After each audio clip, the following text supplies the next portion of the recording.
नमस्कार, सुदर्शन न्यूज देख रहे हैं आप। शाम के 5 बज गए हैं। आप देख रहे हैं आपका पसंदीदा शो सत्ता का महासंग्राम। मैं हूं आपके साथ निम्न सिन्हा। सत्ता के महासंग्राम की शुरुआत करेंगे हरियाणा से, जहां अब चुनाव परिणाम आ चुके हैं और हरियाणा की जनता ने बीजेपी को पूर्ण बहुमत दी है। हरियाणा की जनता ने तीसरी बार हरियाणा में बीजेपी की सरकार बनाकर 57 सालों का रिकॉर्ड तोड़ दिया है।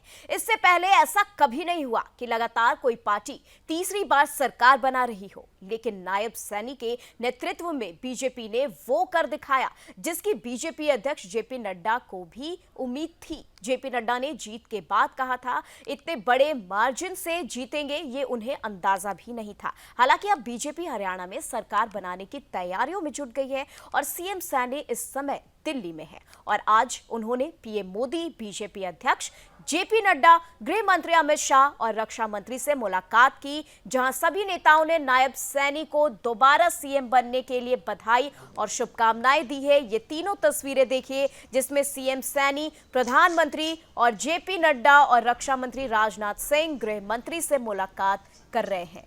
तो ये 4 तस्वीरें आप देख रहे हैं अपने टेलीविजन स्क्रीन पर, जहां पर नायब सिंह सैनी की दिल्ली में पीएम मोदी के साथ मुलाकात, फिर अमित शाह के साथ मुलाकात, राजनाथ सिंह के साथ मुलाकात और नड्डा जी के साथ मुलाकात आप देख रहे हैं, जहां पर सीएम सैनी को सभी ने बधाई भी दी है। और ये तस्वीरें आप देख रहे हैं जहां पर सीएम सैनी यहां पर उन लोगों से मुलाकात कर रहे हैं। दिल्ली से ये तस्वीरें हम आपको दिखा रहे हैं। सीएम सैनी आज दिल्ली पहुंचे हैं, जहां पर बीजेपी की खास बैठक हुई है यहां पर, और ये तस्वीरें आपको दिखा रहे हैं जहां पर उन्हें शुभकामनाएं दी गई हैं। तो चलिए इसी के साथ अब आपको बता दें, पीएम से मुलाकात के बाद सीएम सैनी ने कहा कि कांग्रेस का झूठ अब नहीं बिकने वाला और हरियाणा की जनता ने कांग्रेस को नकार दिया है। क्या कुछ कहा है नायब सिंह सैनी ने, आपको सुनाएंगे।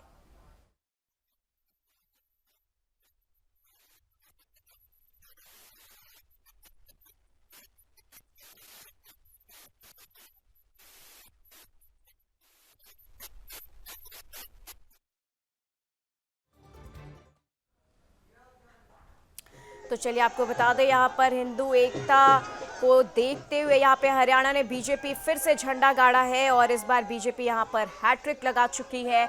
आप ये उत्साह देख रहे हैं टेलीविजन स्क्रीन पर। नायब सिंह सैनी दिल्ली पहुंचे हैं, जहां पर उनका जोरदार स्वागत हो रहा है बीजेपी कार्यालय के बाहर, और उन्होंने आज पीएम मोदी से मुलाकात की है। इसी के साथ अमित शाह के साथ मुलाकात हुई, जेपी नड्डा से उन्होंने मुलाकात की है और राजनाथ सिंह से उनकी मुलाकात हुई है। अहम बैठक भी हुई है। सीएम के शपथ ग्रहण की तारीख के भी बारे में चर्चा हुई है। आपको बता दें, बीजेपी लगातार, ये तस्वीरें हम आपको दिखा रहे हैं और इसी के साथ हमारे साथ बता दें आपको, खास अतिथि भी मौजूद रहेंगे इस बातचीत को आगे बढ़ाने के लिए।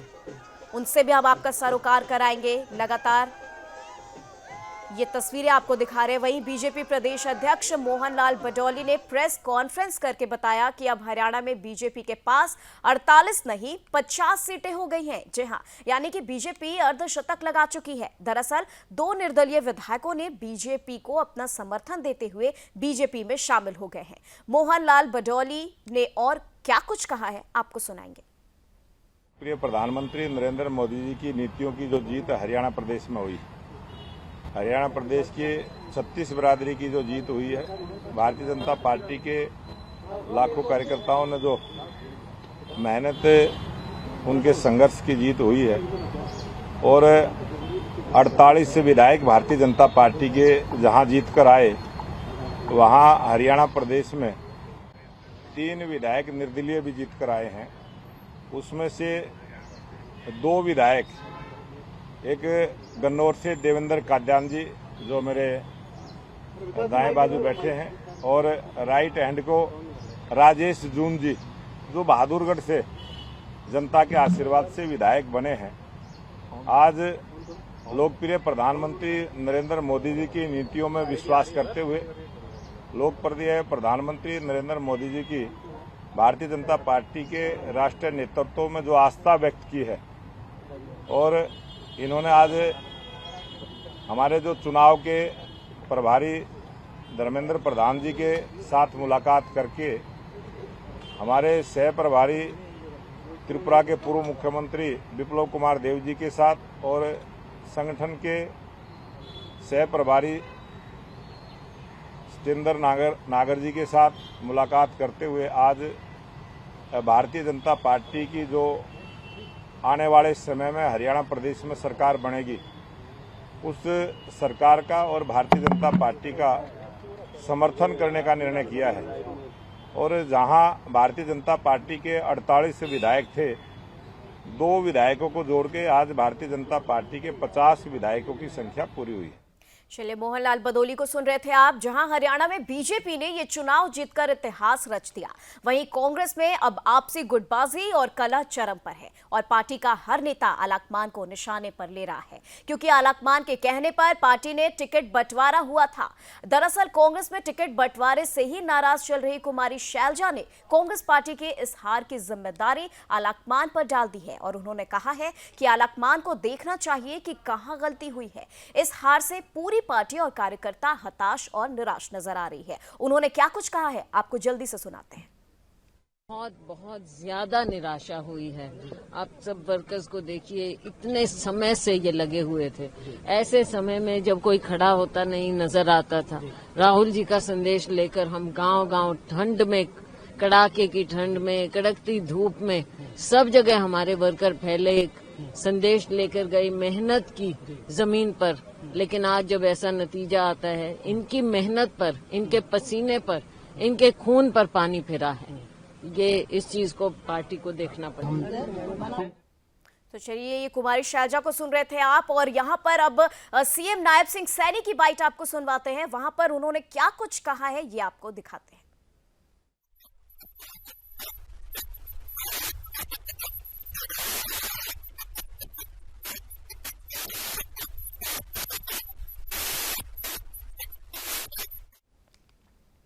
तो चलिए, आपको बता दें, नजर डाल लेते हैं हरियाणा में दिग्गजों का यहाँ पर क्या हाल है। जो अपने आप को सर्वश्रेष्ठ नेता समझते थे, उन्हें जनता ने कहां पहुंचा दिया है।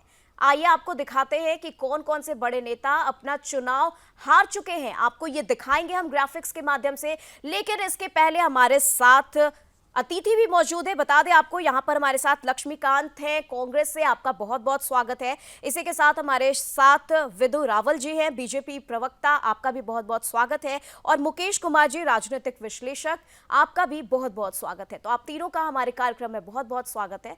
और चलिए, इसी के साथ हम इस चर्चा को भी आगे बढ़ाना चाहते हैं। और सबसे पहले मेरा सवाल बीजेपी से रहेगा, तो रावल जी आपकी ओर रुख करेंगे और जानना चाहेंगे, अभी नायब सिंह सैनी दिल्ली में है, दिल्ली में उन्होंने सीएम प्रधानमंत्री से मुलाकात भी की है। इस बीच जानना चाहेंगे कि सरकार बनाने को लेकर के क्या कुछ तैयारियां चल रही हैं बीजेपी में। निमी जी, आपको नमस्कार और आपके माध्यम से सुदर्शन न्यूज देख रहे सभी दर्शकों को और हमारे जो साथी पैनलिस्ट हैं उनको भी विनम्र नमस्ते। मैं उम्मीद कर रहा हूँ मेरी आवाज ठीक ठाक आ रही है। जी बिल्कुल।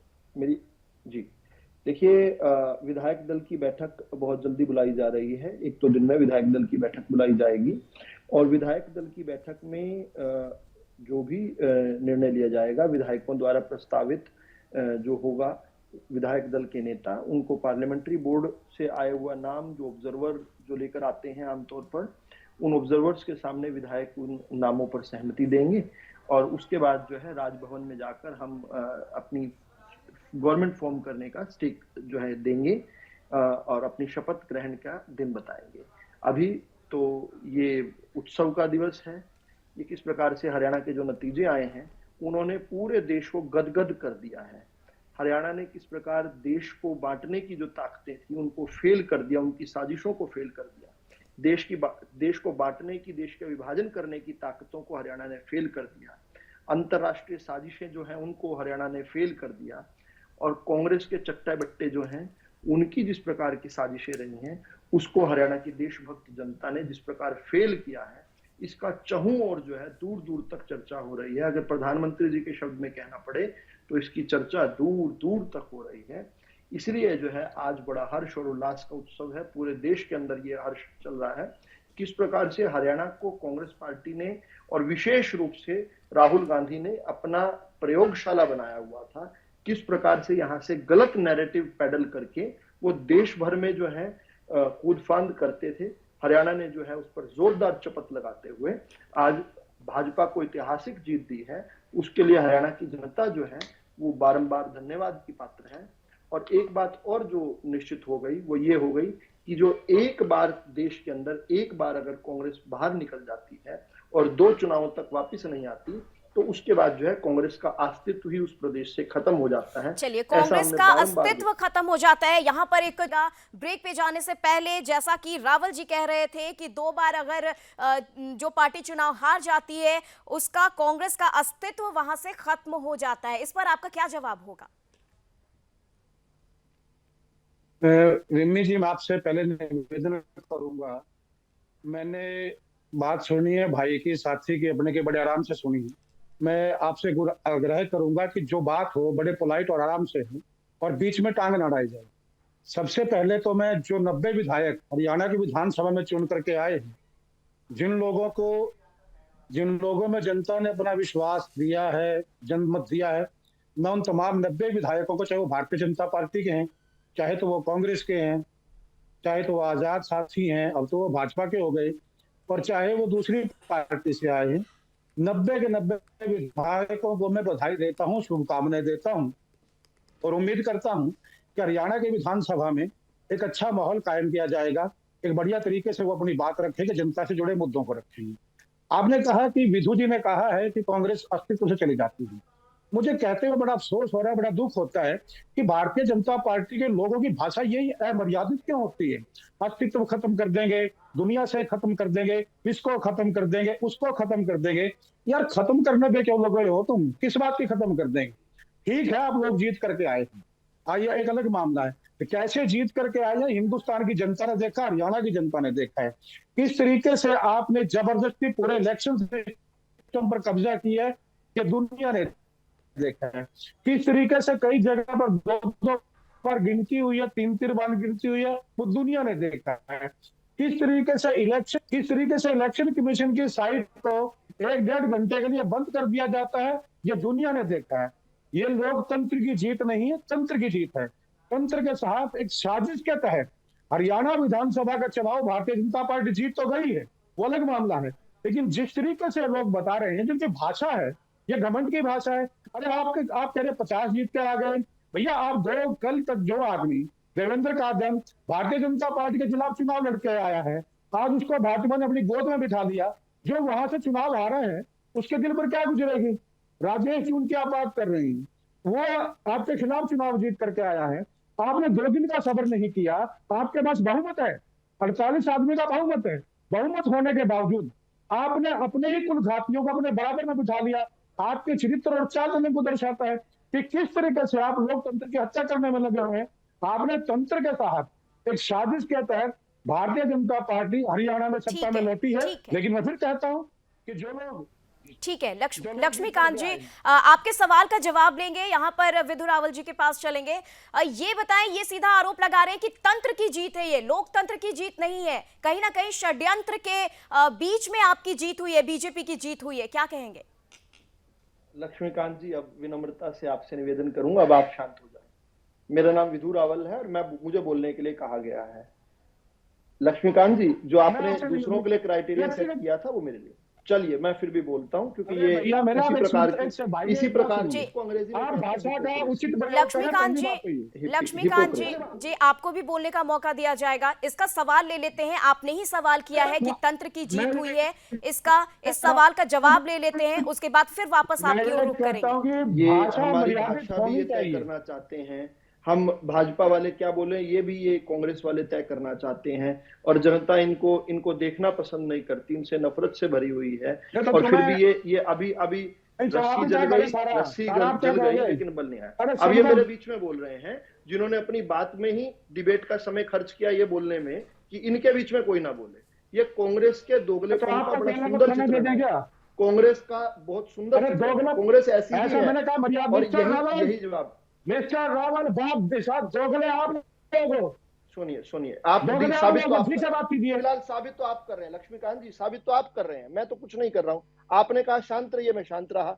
अब मेरी बारी आई, आप मेरे बीच में आप बोल रहे हैं, मैंने तो आप तो अपने मैंने स्टैंडर्ड आप शब्दों का ठीक प्रयोग कीजिए। पार कर चुके हैं, सबूत मिल गया ना, हिपोक्रेसी बोल रहे हैं। जगह कादन और राजेश क्यों बराबर अब है ये अभी? अब ये इससे बड़ा दोगलापन नहीं क्या है होगा? क्या? अब इन लोगों को क्या भैया जनता सुनने, ये व्यक्ति भाषण दे रहा था थोड़ी देर पहले, ये व्यक्ति भाषण दे रहा था, सब सुन रही है कि कोई इसके बीच में ना बोले, जनता, और ये सुन मुझे कर यार बोलने क्या नहीं दे करिए। रहा है यहाँ पर। अरे भाषण तो तुमसे तू दे रहा भैया, लगातार बोली जा रहा है, लगातार अच्छा मैं तू भाषण दे रहा है, बेशर्मी से बोली दे जा रहा रहा है ये व्यक्ति। ये मैं आप दे रहा हूँ बेशर्मी तू जो है करके ना, बात कर कांग्रेस रहा के गुणसूत्रों में गुथी हुई है। अरे बेशर्मी जो है तेरे हो कांग्रेस भैया। के गुणसूत्रों में अरे राहुल गांधी सिखाते हैं, राहुल गांधी सिखाते हैं इनको बेशर्मी तुम्हारे ये परिवार, तुम्हारे बेशर्मी अंदर है जो मेरे तुम्हारे परिवार, तुम्हारे अंदर बेशर्मी है। मेरे व्यक्ति तुम बेशर्मा बेशर्मी की मैं क्या निमी जी अपनी बात रख सकता हूँ? क्या मुझे अरे अनुमति है मेरी बात रखने तू की? बार कर रहा है क्या भैया। मेरी क्या मेरी मुझे अनुमति है ये तू तलाक वाले पहले भाई मैं से आपसे कहना अलग चाहूंगी होकर? लक्ष्मीकांत जी, आपको फिर बोलने का ये मौका सुनो दिया किसने जाएगा। दिया? आपके ही सवालों का किसने जवाब दिया? यहाँ पर लिया जा रहा है। अपनी अपनी मर्यादा में, भाषा का मर्यादा देखते हुए, समझते हुए इस चर्चा को हम आगे बढ़ाते रहेंगे। लक्ष्मीकांत जी से भी हो रही है और इस चर्चा को आगे बढ़ाते हैं। सबसे पहले रुक करते हैं यहाँ पर मुकेश कुमार जी, राजनीतिक विशेषज्ञ हमारे साथ जुड़े हुए हैं, उनकी ओर रुक करते हैं। उसके बाद फिर से हम बीजेपी और कांग्रेस की तरफ रुक करेंगे, उन दोनों के सवालों का जवाब एक दूसरे से लेंगे। सबसे पहले मुकेश जी, आपसे जानना चाहेंगे कि यहां पर कहीं ना कहीं एंटी कॉम्पेंसी के आसार लग रहे थे एग्जिट पोल में, तो आखिर कौन से बड़े फैक्टर आप मानते हैं बीजेपी की जीत की? निमि जी, मैं सबसे पहले दोनों ही प्रवक्ताओं को ये बधाई देना चाहूंगा भारतीय जनता पार्टी की जीत की, और कांग्रेस को भी एक अच्छी बात कहेंगे कि 31 सीटों से लेकर आप 37 सीटों पे आ गए हैं, तो कहीं ना कहीं जीत में परसेंटेज उनका भी बढ़ा है। और दोनों ही पार्टियां बहुत ही नजदीकी मामले में रही हैं। 39.99% तो भारतीय जनता पार्टी को वोट शेयरिंग मिली है और कांग्रेस को 39.9%। तो कहीं ना कहीं दोनों करीबी मामले में फंसे हैं। और एक चीज मैं आपको निमि जी बता दूं कि भारतीय जनता पार्टी की जो कैंपेनिंग थी उसमें कहीं ना कहीं धार थी, और कांग्रेस की कैंपेनिंग में धार नहीं रही। लोकल लेवल पे अगर बात करी जाए तो टिकट बंटवारे में कांग्रेस पार्टी का काफी विरोध भी हो रहा था, और कई बागी नेता इनके खिलाफ चुनाव में उतर भी चुके थे, जिसका कहीं ना कहीं नुकसान इनको झेलना पड़ा। और आम आदमी पार्टी से गठबंधन ना होना, तो उसका भी कहीं ना कहीं इनको नुकसान कांग्रेस पार्टी को होता दिखा है। आपको बता दें कि भारतीय जनता पार्टी के जो बागी नेता थे उनको मना लिया गया, और उनसे उम्मीदवारी जो उन्होंने नामांकन भरा था वो भी कई उम्मीदवारों ने वापसी ले लिया। तो कहीं ना कहीं भारतीय जनता पार्टी ने डैमेज कंट्रोल को कंट्रोल करने के बाद चुनाव में लड़े, और कहीं ना कहीं इस समय जो 48 सीटें वो अगर जीते हैं तो कहीं ना कहीं इस विद्रोह को दबाना, और प्लस कार्यकर्ताओं के अंदर जोश भरने का कारण भी आज जो उनकी जीत हुई है, तो कहीं ना कहीं ये भी एक अहम बातें रही हैं। और अगर बात करें जाए तो मेन मुद्दों की, तो एक बिना खर्ची बिना पर्ची प्लस 2100 रुपए हर महिलाओं को देने का वादा किया गया है संकल्प पत्र के अंदर, प्लस अग्निवीर योजना के अंदर उम्मीदवार जो होंगे उनको पेंशन वाली स्कीम में जोड़ा जाएगा। तो ये कहीं ना कहीं ऐसे मुद्दे थे जो कि ग्राउंड लेवल पे काम करे हैं। बीपीएल 1,80,000 से नीचे के जो भी उम्मीदवार थे उनका बीपीएल कार्ड बन गया, 10 किलो राशन मिलना, तो ये कहीं ना कहीं गरीब लोगों को, मिडिल क्लास लोगों को इफेक्टिव दिखा, और उन्होंने उस चीज को वोट दिया। और एक चीज और निमि जी मैं बता दूं कि महिलाओं का वोट परसेंटेज अगर बात करें, तो मैं कई महिलाओं से बात कर रहा था कि भाई आप 10 साल हो गए भारतीय जनता पार्टी को, गैस सिलेंडर महंगा है, तो इस बार क्या होगा?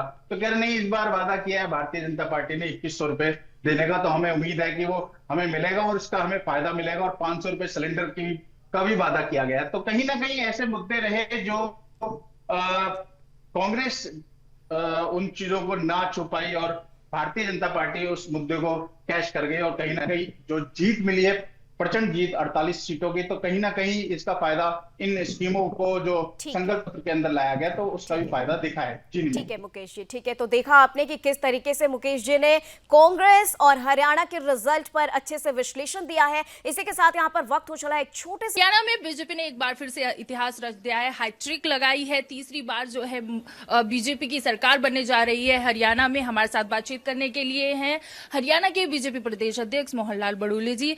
सर, कुरुक्षेत्र की इस हरियाणा भूमि पर जो रथ आपने चलाया है, जो दिशा आपने दी है चुनाव को, जो अर्जुन रूपी नायब सैनी जी हैं, उनके माथे पे विजय तिलक लगा दिया है। ये विजय का तिलक हमारे देश के लोकप्रिय प्रधानमंत्री नरेंद्र मोदी जी की नीतियों का, देश के लोकप्रिय प्रधानमंत्री नरेंद्र मोदी जी की जो हरियाणा की जनता के साथ जो दिल से जुड़ाव, दिल से प्रेम और जो लंबे समय तक हरियाणा में काम किया है, उस प्यार और प्रेम की ये जीत है। और हरियाणा प्रदेश के 36 बिरादरी के सभी भाइयों की जीत है। भारतीय जनता पार्टी के लाखों कार्यकर्ताओं ने जो मेहनत की है, ये उनकी मेहनत का परिणाम है।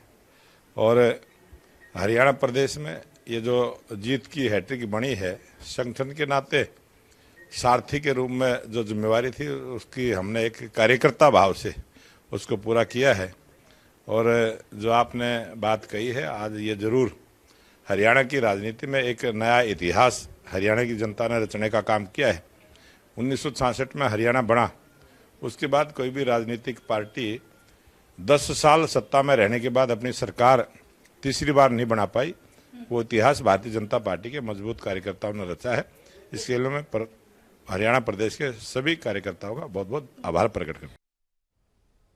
तो चलिए फिलहाल के लिए सत्ता का महासंग्राम में बस इतना ही। देश दुनिया की तमाम खबरों के लिए